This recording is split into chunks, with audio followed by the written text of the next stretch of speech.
Hello, you beautiful being. Welcome to Fairytale Sprinkles. Fairy Sam here to sprinkle my fairy dust because we need fantasy to survive reality. I think the name of this game is survival. Now, let's open the doorway to Faraway land. New host, new episode. Fairy Sam here, back with another recap of Bachelor in Paradise. Let me sprinkle some fairy dust on this week's fairy tale or fairy fact. Fairy fact goes to the new host Titus, who had an invite-only party but seems like the whole cast are VIPs, so I am left confused.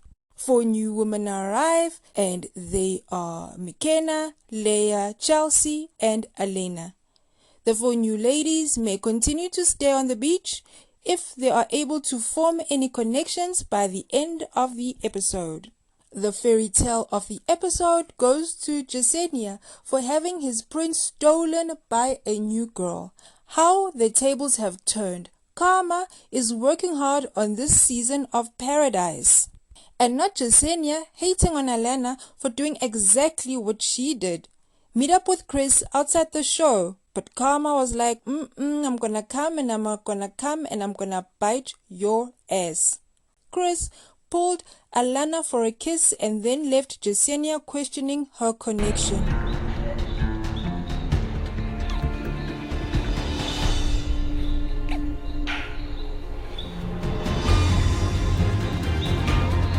She did the same to Ivan, so I am not feeling sorry for her at all. What goes around cometh around. I obviously came here with Jasenia. Once she walked through the door, there was this mental block that hit my head, and I was like, I'm in trouble. After being ganged on by everyone, Chris decides to exit Paradise and Alana follows his footsteps. Karma was not done with these two because Alana tells Chris to get his own car.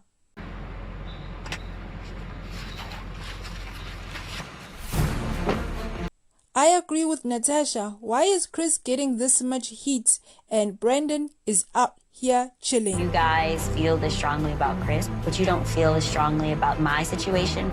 What? And for once, I agree with Demi. Brandon is more worse than Chris. Nobody is calling out Brendan, but everyone called out Chris because Brendan's honestly being worse than Chris. He needs to give us some answers. We need to hear what's been going on. Let's see who lost their sparkle in this week's fairy fail. Jasenia, whatever magic you dusted on Chris sprinkled off and any parts left behind remained dormant. Chris forgot about Jasenia and was all in on Alenia. Jasenia leaving the party to go vent to the uninvited group of girls was how she won the fairy fail of the episode. Timmy and Marissa are worried if their partners will do the same and jump ship. And Marissa is beyond frazzled by the thought of Riley kissing any one of the new girls. Serena tries her best to comfort her and tell her that she's overreacting in the most politest way. He's obviously having a good time. But for all you know, he's just sitting with the boys. She was overreacting. Riley was having a ball. Thomas, on the other hand, he was forming a new connection and Tammy should be worried. Let's see who else sparkled. Here's my fairy take on the rest of the episode. Kenny has gathered his thoughts and evaluated who has a better connection. So he sits down Mari and informs her that he feels the magic when he's around her. I'm not sure I've ever felt this kind of feeling before, to be honest with you. Kenny then sits Demi down and informs her of his decision to concentrate on his connection with Mari. Instead of taking the L gracefully, Demi starts talking BS about Mari. Different than me. She thinks her doesn't stink.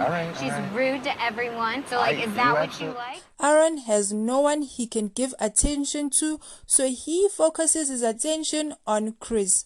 But he's not the only one. A lot of the cast call out Chris for making out with Alana in front of Jasenia. Like a lot of this was structured. I believe that you're a man with no honor, no respect, no code.